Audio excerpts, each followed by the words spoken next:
Што е джентлмен? Джентлмен бил благородник, човек кој што во тие некогашни правила можел да носи оружје и не требало да работи за да преживее.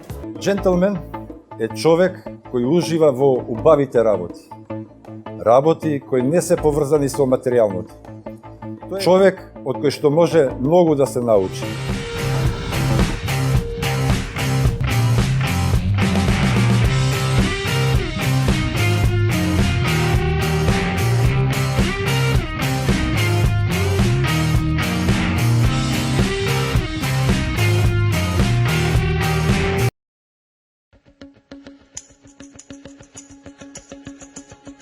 Докторе, добар ден. Како сте? Добар ден, добро. Еве, утрински. Джентлмен, на што ве асоцира тој збор? На морал и етика, кој што не знам оваа држава колку е тоа возможно, али по принцип на некои принципи кои што мислам дека човек не се раѓа, туку дека од тек на животот ги стекнува. И мислам дека е една историска приказна која што секој валјда, маж се стреми да ја добие. Кој е за вас правиот джентлмен? Ако се збори за овде, ја не знам дали јас влегувам од джентлмен, јас се надам ќе ги оправдам очекувањава на вашата емисија, дали сум јас тој правиот за оваа емисија, но морам да признам дека се трудам да дојдам до некакви морални етички вредности кои што мислам дека ќе ме дефинираат како човек кој што би се придржувал кон тие джентлменски правила. Општо, кој е джентлмен за мене, пример татко ми. Не знам. Така сум васпитан, иако јас живеев во едно друго време, кога што моралот и етиката може не ги дефиниравме луѓето као джентлмени, бидејќи сум роден во Југославија од тоа време, но имаше морал и етика. Како си облечен или што носиш и како го носиш, сепак не е најбитната работа. Кога ќе спомнете джентлмен, мислам дека имате различити или стотина дефиниции, секој си го дефинира у глава онака, углавно се дефинирано онака како нас што ми одговара. Мислам дека не постои универзална дефиниција за тоа, ама првата асоциација која мене ми доаѓа на памет е пристојност. Значи да си пристоен, умерен, да знаеш до каде можеш и до каде треба да одиш. Тоа е некоја за мене не дефиниција, него разбирање на кој ги каже човек е овој джентлмен. Важите за маж кој е вистински джентлмен. Уживате голем углед во јавноста. На работа сакам да кажам дека кога збориме за джентлмен, многу јас, например, си го поврзувам со поимот исто така господин човек. Значи, една од најубавите или најдобрите комплименти што ја можам да ги чујам за други луѓе, кога ќе кажат пред некој ден за некој зборевме во друштво и вика, он е стварно господин човек. Она стварно да кажеш, он е стварно господин човек, тоа подразбира на стварно е джентлмен, господин човек. И фала на комплиментот ако така ме доживувате, или барем оставам таков печаток. Бара време. Мислам дека тоа е се гради од најраните години. Зашто? Зашто тоаш упиваме несвесно. Тоаш добиваме некакви наши норми, што е добро, што е лош, што е лошо. Воопшто, значи не барам сега паза облекување, фризура, чевли или не знам друго. Поимот джентлмен, тоа е многу дугачка тема, ќе ни треба 3 емисии. Еве, првен ставот према девојките, према жените. Значи, джентлменски ќе кажам дека сум во брак некои си 5 години, во врска нешто малку повеќе од тоа. Не сум дозволил никогаш да не однесам кафе во кревет секој утро. не сум седнал да јадам ни еднаш без неа. Тоа е дел од моето джентлменство. Джентлменски за мене е секогаш да го отстапам по убавото место за девојките. Джентлменски за мене е став према другарите и животот, према работата да не правиш хвалоспев за себе, не се фали самиот, него да направиш да делата зборуваат за тебе. Да. Джентлменски е да по мене и ден денеска да најдам довчаник да го вратам. Значи джентлменски е да, иако можеби сум во сообраќајот во право, да дадам предимство за тој кој можеби брза или можеби во момент се збунил и сгреши. Значи джентлменството се носи во себе. Джентлменството е, мислам, во постарите години поизразено и повеќе ќе дојде до да се види, затоа што си посмирен. Джентлменството е една смиреност и пуштање малку предимство на другите. Во секој поглед и во секој сегмент. Вие сте успешен бизнисмен, заменик градоначалник на Скопје, почесен конзул на Мексико.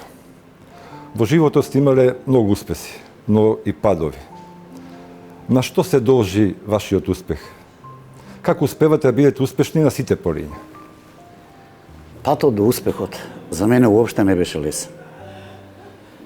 Има многу тешки моменти во животот, но на крајот секогаш се извлекував и научив една добра лекција. Никогаш немој да се предадеш во животот.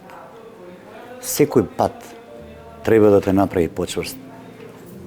Иначе немој да покушаш ако не си таков карактер, за да стално се издигнеш и да бидеш уште посилен и појак. Мора да кажам дека во се ова највише ми помогна мојата фамилија, навошто мојата сопруга, затоа што стално има подршка од нив. И тоа беше многу значаен момент и мотив за мене. Во однос на јавните функции, ќе биде нечесно од мене ако кажам дека не ми импонира. Како заменик градоначалник на град Скопје, така и конзул на Мексико. Мора да кажам дека работам со голем ентузијазам, работам со голема љубов. Како за мојот град, така и за конзулот на Мексико, затоа што представувам една држава каде што има 110 милиони граѓани и е 10-та светска економска сила во светот. Моето ангажирање во град Скопје потекнува од тоа затоа што во западни земји, во друга младост, во годините, луѓето сака да направат нешто за својот град, за своето родно место. И затоа јас сум овде на ова место во град Скопје, затоа што сакам да го видам Скопје као метропола на европска држава. Сакам да биде зелен, чист, со булевари, со среќни луѓе, со паркови, со такви работи. По моје време имаше многу джентлмени, али како поминува времево за жал, дали домашно васпитање, дали срединава каде што живееме, идат погрешни вредности, така да више джентлменството е изумрена врста.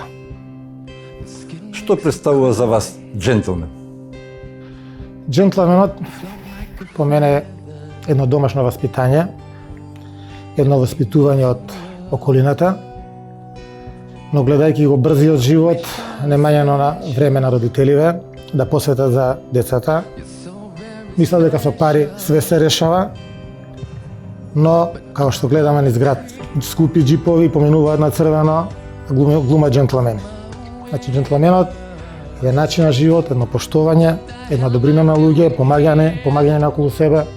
Јазикот на кој што јас би можел да го разберам тоа или не знам, ако ме праша некој што е дефиниција джентлмен, би рекол дека тоа е чесен човек или човек кој што се раководи по некои високи морални норми и високи етички норми. Така да татко ми на некој начин претпоставувам дека успеал да ги постави тие здрави темели на тоа што се вика домашно воспитување. Кај мене нормално и на сите членови на семејството. Има одиграна нормално сериозна улога во моето растење како личност и поставувањето, односно оние карактерни црти кои што можат во одреден период од животот на едно дете некако да се стабилизираат. Така да од она јас како се сеќавам баш кога сум бил дете, бидејќи татко ми исто е пејач и композитор, и он имал голема среќа да првата плоча што ја снимил во неговото творештво да биде златна плоча во Југославија. За тие што не знаат, таа е песната Чаша ломим, руке ми крва, да. И мислам, барем јас така го доживувам, не дека ми е татко, дека таа слава никогаш не му удри во глава, слава во глава. И некако цел живот некако си е стабилен, си е на две нозе си стои човекот и Вистински джентлмен.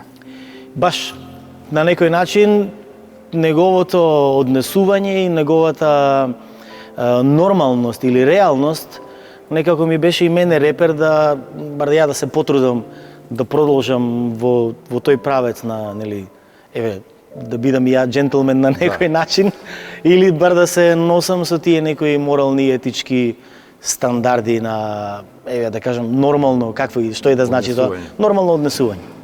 Јас како гледам джентлменството, не го гледам како фасада на еден човек, туку повеќе го гледам како внатрешна карактеристика. Тоа исто е опишано и во книгата. Еден успешен човек, успехот книгата го опишува како внатрешна емоција, како внатрешно чувство, исполнетост на еден човек, како ние се чувствуваме во секој момент, кога живееме во сегашноста, нели вели нема минато, нема идно, сите живееме и креираме само во сегашниот момент. И книгата го опишува тоа како ние може да се доведеме до едно чувство на успех, односно да бидеме джентлмени во секој поглед. Како на работа, еден холистички целосен ефект на нашето битие дава тие филозофии, тие препораки, да кажам, како за умот, така за телото, така и за духот, и тоа е едно цело, и тогаш ние сме комплетни и сме навистина джентлмени.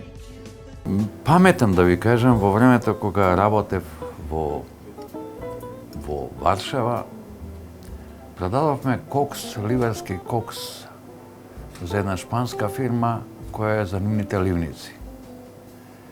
И има представништво во Мадрид, а дирекцијата им беше во Барселона. Ме дочека господинот во Барселона, ме однесо на неговиот имот, огромен ранч со 2 игралишта за голф, многу коњи, немаше нешто што едноставно човекот да ти онака ти го зема здивот. И во еден момент ми велат, еве го иде века господинот Гарсија Мунтеа. Кога гледам човекот, своји 75-6 години беше, со отворен кабриолет, како денеска се сеќам и таков исти кабриолет купив и јас. Porsche Carrera 4, 911. Кабрио ставил свилена марама околу вратот, ставил онака шеретска покривка на главата, односно шешир. Така да толку ми стана симпатичен, Боже, викам, кој е овој свет?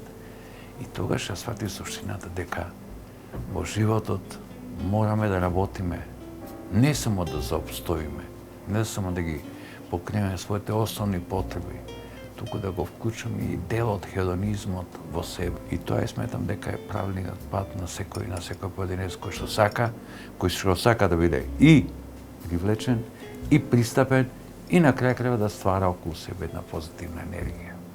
Тоа е долг процес, меѓутоа велам, човекот е отворена книга.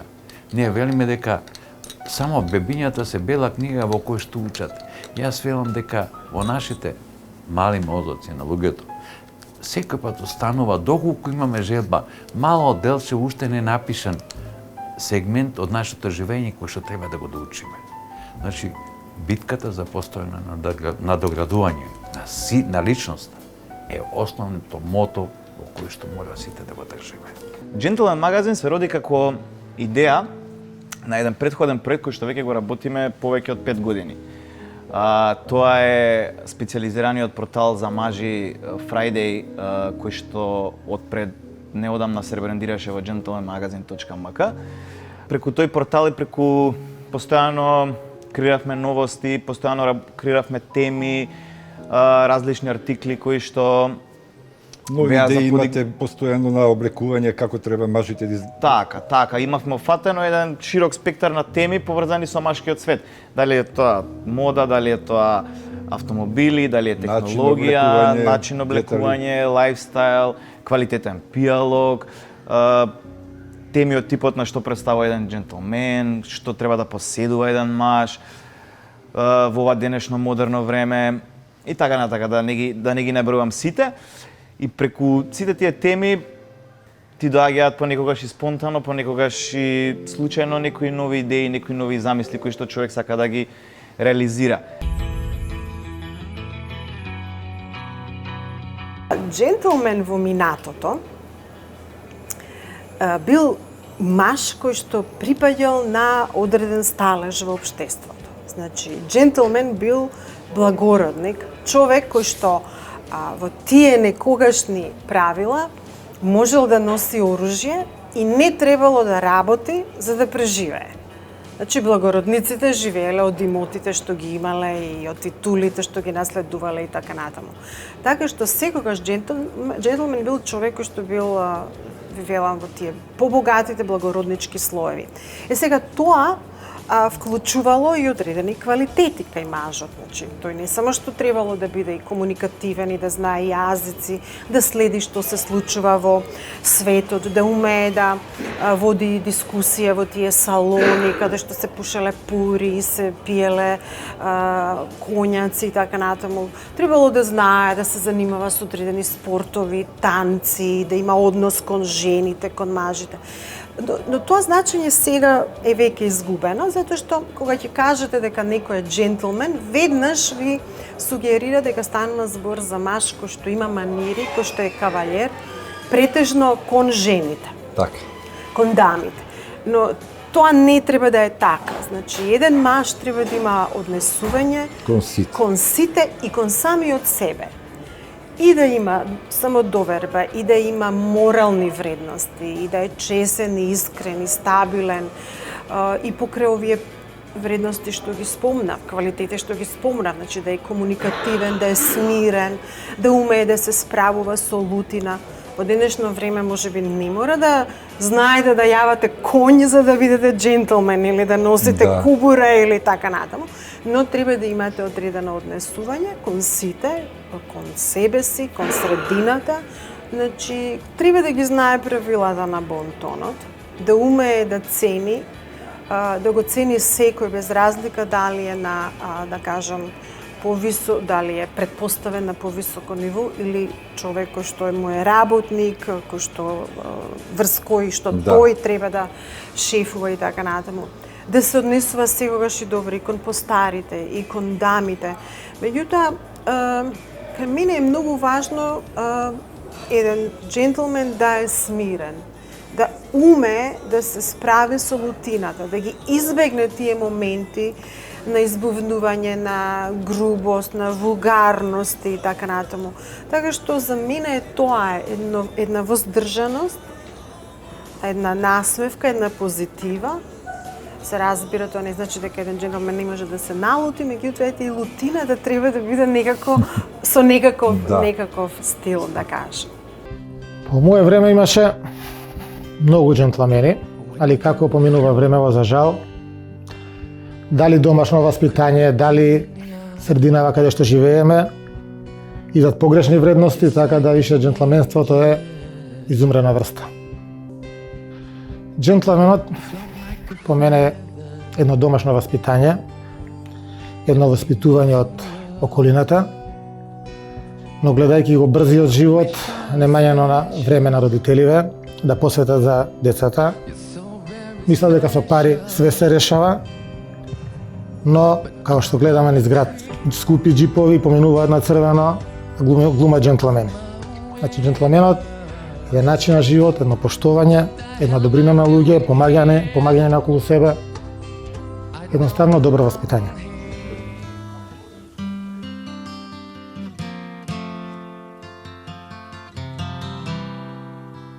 ако оставиме идеологијата и политиката на страна, поради вашето држање, поради вашата маркантна појава, која во секој случај оддава позитивна енергија во вашата околина, многу ме подсетувате на поранешниот председател на Југославија, маршалот Јосип Броз Тито. По ставот на држање, по манирите, по културата на живење.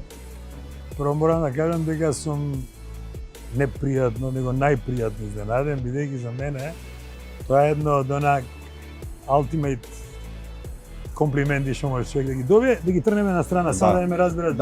Ова е ера на политика и нова тргаме политика, тргаме идеологија. Не за джентлмени. За мене Јосип Броз Тито ја го доживам као светска класа. Светска класа поп икона, значи икона. Он е озбилен джентлмен. Он е озбилен. На страна се можеме да разговараме 6 емисии на таа тема, никад може и нема да се договориме. Ама зашто сите ќе се договорате дека ако сакате да видите појава, тоа е он. Ако сакате да видите разум, тоа е он. По сите параметри. Ден денес како ќе видам некои слики, некои стварно не ми е јасно како тоа успеал, али предпоставам. Така да, ако сум мало делче од тоа, јас сум пресреќен. Фала. Во Италија дојдов од Америка. Бев средно школа 4-та година во Америка, во Калифорнија, прво во Сан Диего, после едно мало место Северна Калифорнија. И требаше да студирам тамо, во Сан Франциско, чак што полагав и приемни, SAT и све, и на еден мој состанок со некој што требаше да ми биде ментор на факултетот, доживеав тогаш за мене еден шок од тоа тотално либерално окружение по кое е познат Сан Франциско, да не бидам се погрешно сватен, и една прошетка кроз кампус, каде што сватив дека ова не е за мене и чак и тој начинот на амерички живот дека тотално не е за мене. И така се враќам јас дома, се јавувам и викам, слушайте, ја не останувам во Америка дефинитивно. Викам, не знам што ќе правам, да се вратам јас во Македонија, па ќе смислиме. И onda као идеја на татко ми вика, бе, што не пробаш у Италија? И викам, ај супер Италија, и буквално така бидна. Гледав што на факултети во кој град би одел, тоа чисто беше некој едно многу брзо истражување и така дојде идејата за Фиренца као место. Претходно никогаш не сум бил во Фиренца, во Италија да, но во Фиренца не. Одлучив да идам во Италија и onda кој Италија дефинитивно се пронедов. Джентлменството сега мислам дека некако не доаѓа како со нарачка. Мислам дека джентлмен едноставно човекот или е джентлмен или не се станува. Мислам дека е нешто што мажот го носи со себе. Некој свој стил, по нешто што е оригинален, да е коректен, воспитан, внимателен. И сега, значи тоа може тука сега тоа е некоја си надворешност или може би станува сепак и малку и како за вкус збор, меѓутоа ете јас така сметам дека джентлмените едноставно си или не си. Некојаш звучи како клише, ама тоа клише звучи кога си млад. И onda, знаеш, имаш 200 приоритети, а onda бркаш, не знам, работа, пари, не знам, све. Ама, во принцип, суштината на живењето е среќа. Значи, дали са бајле кога ќе станеш, ти си среќан. Дали вечер кога ќе легнеш, ти си среќан. Нормално.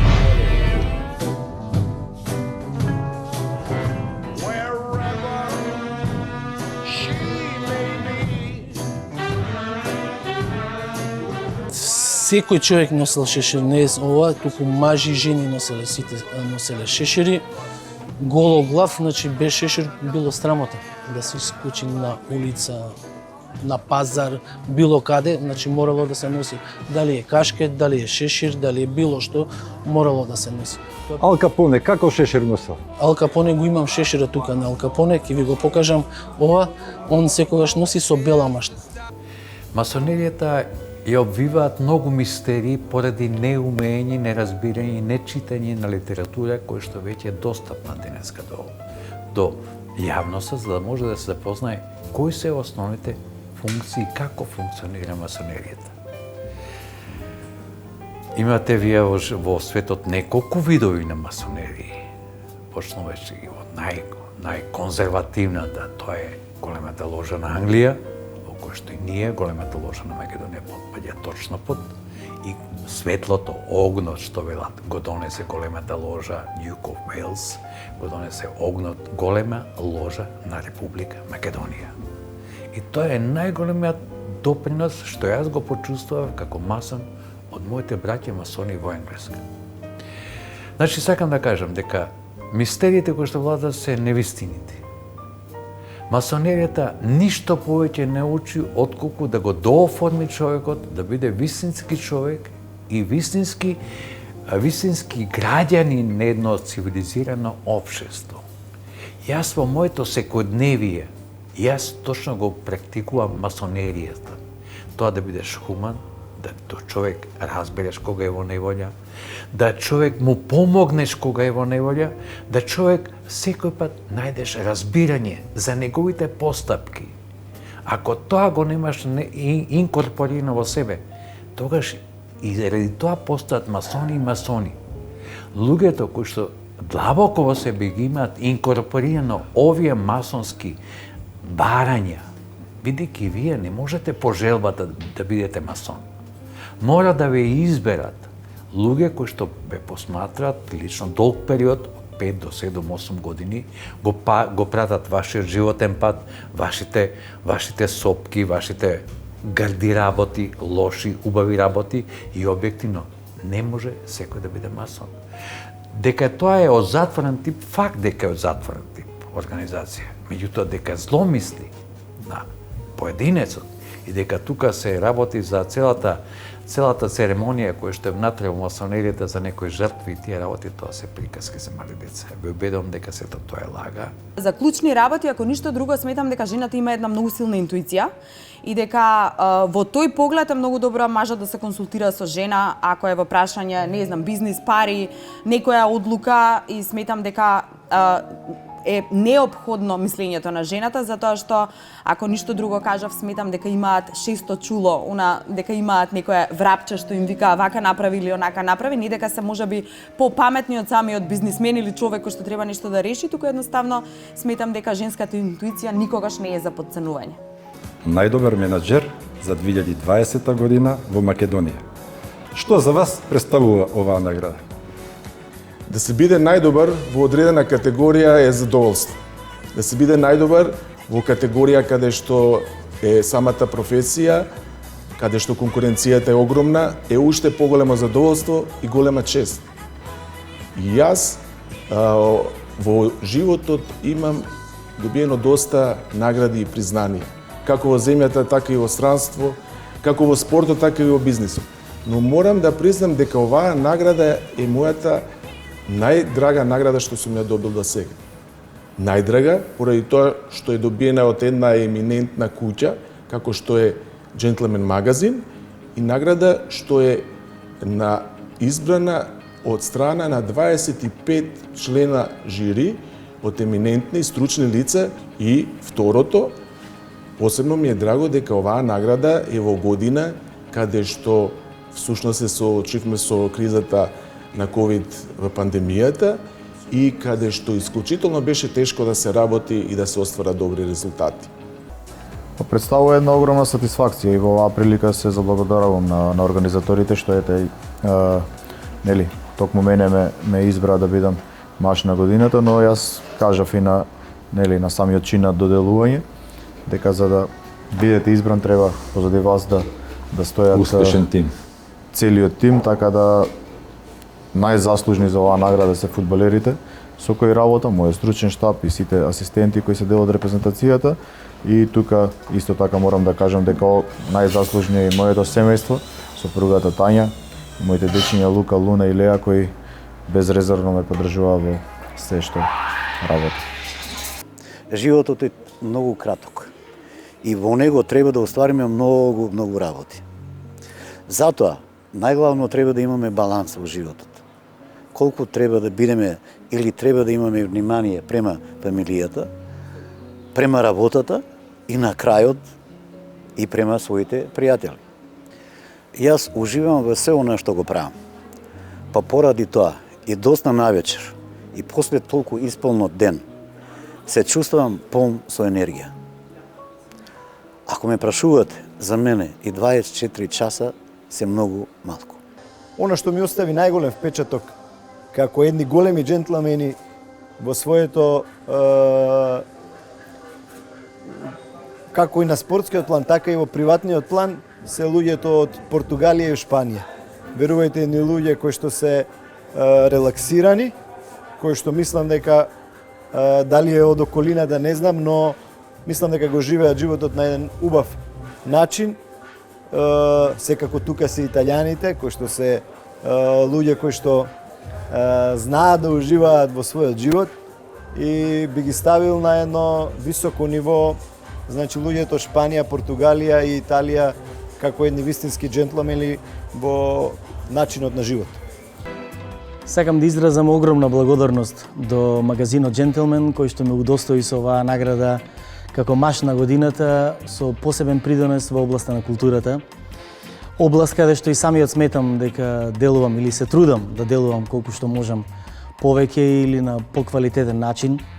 И драго ми е што на некој начин тоа допира до обичниот слушател, па и Gentleman магазинот ме удостои со оваа награда.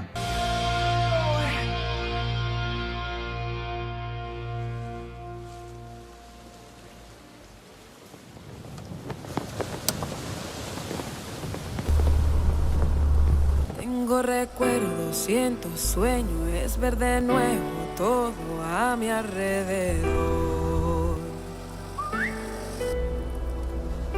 Tanto que hicimos y todo lo que hemos vivido, sabes, fue cosa de dos, que lo sé yo.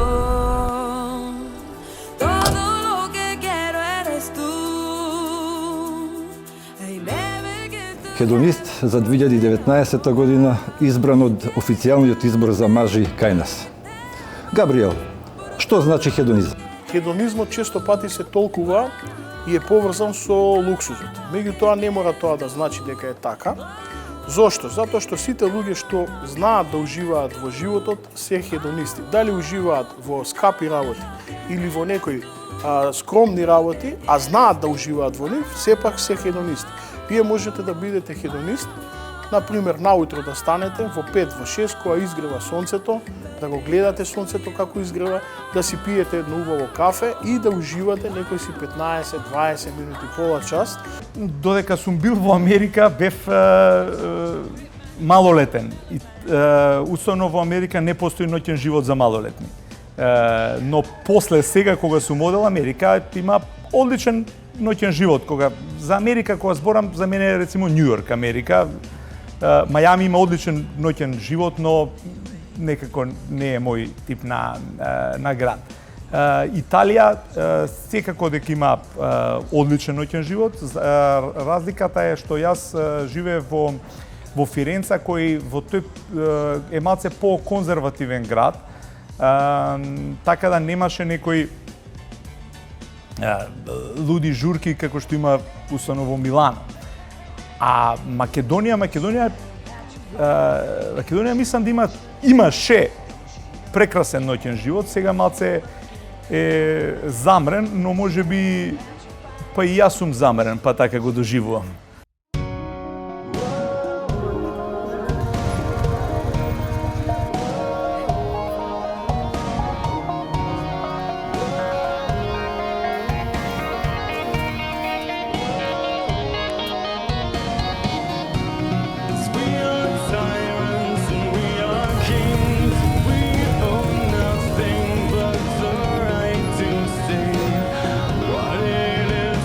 Најпрво благодарност до вашата емисија и до поканата за учество во нејзе.